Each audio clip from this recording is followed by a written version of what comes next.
दोस्तों कैमल्स यानी ऊंटों के बारे में तो आपने काफी सुना होगा, लेकिन इनके बारे में जो बातें आज हम बताने जा रहे हैं वो आपने इससे पहले कभी नहीं सुनी होगी। जैसे कि कैमल्स की कितनी स्पीशीज होती हैं, क्या कैमल का हम्प यानी कुबड़ सच में वाकई पानी होता है या सालों से आपको ये झूठ बताया गया है? आखिर क्यों ऊंट जिंदा सांप को खा लेते हैं और क्यों लोग ऊंटों के आंसुओं को महंगे दाम पर खरीदते हैं? और ये शांत सा दिखने वाला जानवर मरने के बाद इतना खतरनाक क्यों हो जाता है कि इसके आसपास जाने से भी मना किया जाता है? और ये किसी खतरे से खाली नहीं होता। इवन इन्हें बायो वेपन क्यों कहा जाता है? ऊंट का दूध इतना महंगा क्यों बिकता है? और इसके अलावा हम आपको ऊंट के बहुत सी अमेजिंग फिजिकल फीचर्स के बारे में भी बताएंगे, जिन्हें सुन के आपके होश उड़ जाएंगे। तो वीडियो को एंड तक जरूर देखना। फैक्ट नंबर 10, क्या कैमल के हम्प यानी कुबड़ में सच में पानी होता है? ऊंट की पीठ पर उठा हुआ हिस्सा आपने देखा होगा, इसे हम्प कहा जाता है। कैमल के इस हम्प को लेकर एक मिथ बहुत मशहूर है कि ऊंट अपने हम्प में पानी को स्टोर करता है, लेकिन ये बिल्कुल भी सच नहीं है। कैमल अपने हम्प यानी कुबड़ में पानी को स्टोर नहीं करते हैं, बल्कि वो अपने कुबड़ में फैट को स्टोर करते हैं। और जब ऊंट को लंबे वक्त तक खाना नहीं मिलता है तो वो इस हम्प में मौजूद फैट से न्यूट्रिशन लेते रहते हैं। सबसे हैरानगी की बात यह है कि जैसे जैसे ऊंट अपने कुबड़ का फैट इस्तेमाल करते रहते हैं, उनका यही कुबड़ धीरे धीरे छोटा होता रहता है और जब भी उन्हें खाना मिलता है तो ये कुबड़ दोबारा से फूल जाता है। और ये जो कैमल्स होते हैं ये एक वक्त में 75 लीटर तक पानी पी सकते हैं। तो आखिर ये इतना सारा पानी जाता कहाँ है? तो बेसिकली ये जो सारा पानी होता है वो इनके ब्लड के साथ जाके मिल जाता है, जिसकी वजह से ही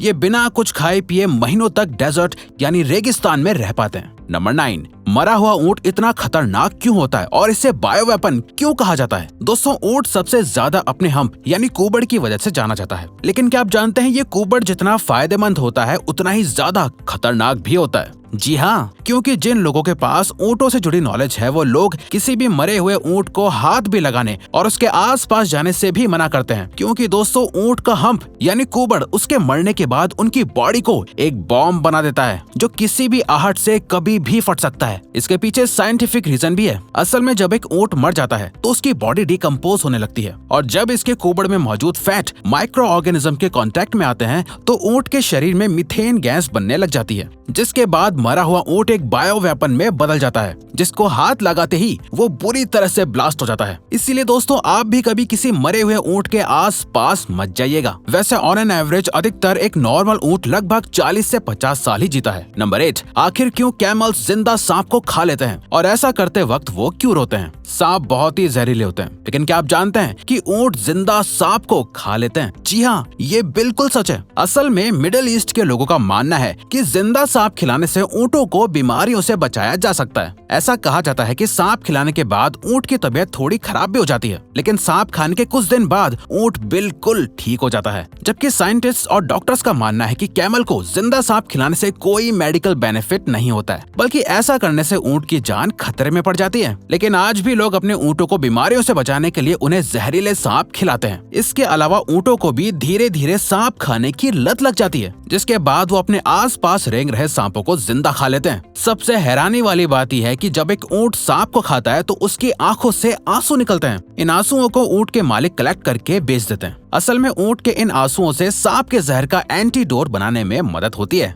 नंबर 7, ऊंटों के 3 प्रकार की स्पीशीज। कैमल या ऊंट नाम सुनते ही आपके मन में रेगिस्तान और ऊंट के कुबड़ का ख्याल आता होगा। आपने आज तक बस एक ही तरीके के कैमल को देखा भी होगा और उसी के बारे में सुना होगा, लेकिन क्या आपको पता है ऊंटों की 3 तरह की स्पीशीज होती हैं, जिनका नाम ड्रोमेडरी, जिन्हें अरेबियन कैमल्स भी कहा जाता है, डोमेस्टिक बैक्ट्रियन, इन्हें एशियन कैमल्स कहा जाता है, और वाइल्ड बैक्ट्रियन होता है। ड्रोमेडरी कैमल्स का सिर्फ एक ही हम्प यानी कुबड़ होता है, जबकि बैक्ट्रियन कैमल्स के 2 हम्प होते हैं। और दोस्तों वाइल्ड बैक्ट्रियन कैमल्स को एक्सटिंक्ट स्पीशीज घोषित कर दिया गया है। इस स्पीशीज के सिर्फ 1000 कैमल्स ही अब इस दुनिया में बचे हैं। ऐसा माना जा रहा है कि आने वाले 40 से 50 सालों में ये स्पीशीज 80% तक खत्म हो जाएगी। इसके अलावा इन तीनों स्पीशीज को मिलाकर इस पूरी दुनिया में 14 मिलियन से भी ज्यादा ऊंट मौजूद हैं, जो मिडिल ईस्ट, एशिया और ऑस्ट्रेलिया में पाए जाते हैं। नंबर 6, ऊंट का महंगा दूध और उसके अमेजिंग फायदे। बाकी जानवरों की तरह फीमेल कैमल यानी ऊंटनी भी दूध देती है, लेकिन क्या आप जानते हैं ऊंटनी का दूध बहुत ही ज्यादा महंगा बिकता है। असल में दोस्तों ऊंटनी का 1 लीटर दूध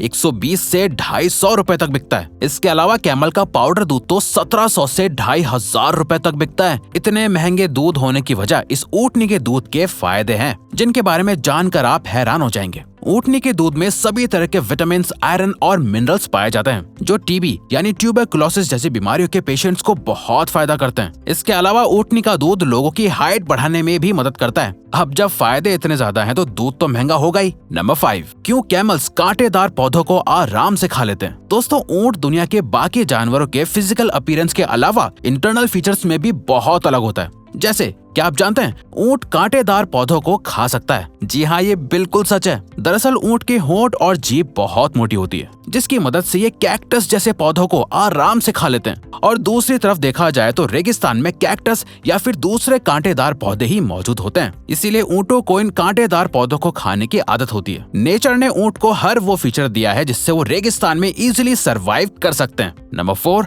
आखिर ऊँट थूकते क्यों हैं? क्या आपने कभी किसी जानवर को थूकते हुए देखा है? दोस्तों, ऊँट इकलौता ऐसा जानवर है जो थूकता है। ऊँट इंसानों की तरह नॉर्मली नहीं थूकते, ना कि मजे करने के लिए थूकते हैं, बल्कि इनके थूकने की एक वजह होती है। दरअसल दोस्तों, जब भी ऊँटों को किसी से खतरा महसूस होता है तब ऊँट उसे अवॉइड करने के लिए ऐसा करते हैं। ऊँट थूकने को एक डिफेंस मैकेनिज्म की तरह इस्तेमाल करते हैं। कैमल अक्सर एक दूसरे से खाने के ऊपर भी झगड़ा करते हैं और इसी वजह से एक दूसरे के ऊपर भी थूक देते हैं। ये देखने में वाकई बहुत फनी होता है। नंबर 3, ऊँटों का इस्तेमाल जंग में किया जाता था। ऊँटों का एक कॉमन काम सबको पता होगा कि उनका इस्तेमाल सामान ढोने के लिए किया जाता है। इसके अलावा आज के जमाने में ऊँट की सवारी करना लोगों को बहुत पसंद है और इसीलिए लोग ऊँट को टूरिस्ट अट्रैक्ट करने के लिए भी इस्तेमाल करने लगे हैं। लेकिन क्या आप जानते हैं इस शांत जानवर का इस्तेमाल पुराने जमाने में जंगों में किया जाता था। एंशिएंट ग्रीक और रोमन्स जंग का सामान ढोने के लिए ऊँटों का इस्तेमाल करते थे क्योंकि ऊँटों को लंबे वक्त तक बिना खाने और पानी के इस्तेमाल किया जा सकता है। इसीलिए जंग में ऊँटों को बाकी जानवरों से बहुत ज्यादा अच्छा समझा जाता था।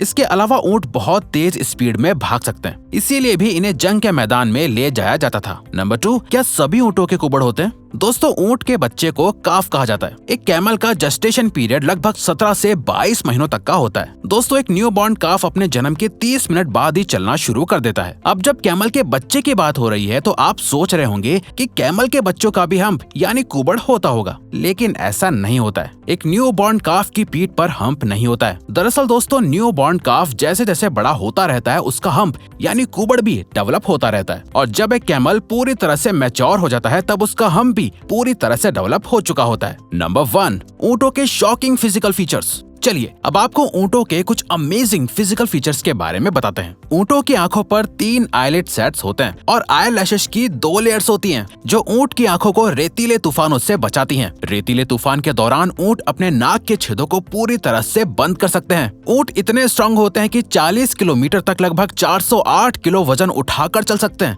और तो और ऊँट 64 किलोमीटर पर आवर की स्पीड से भाग सकते हैं। ऊँटों की टांगे लंबी होने की वजह से रेत की गर्माहट उनकी बॉडी तक नहीं पहुँच पाती है। तो देखा आपने, ये सभी वो फीचर्स हैं जिनकी वजह से कैमल रेगिस्तान में सरवाइव कर पाते हैं। तो दोस्तों, अब अगर आपको ये वीडियो अच्छी लगी और आप आगे भी ऐसी ही अमेजिंग वीडियोस देखना चाहते हैं तो प्लीज हमारे चैनल को सब्सक्राइब करके ऑल नोटिफिकेशन बेल को ऑन कर दो ताकि हमारी फ्यूचर वीडियोस का नोटिफिकेशन सबसे पहले आपके पास आए। So till then keep learning, keep growing.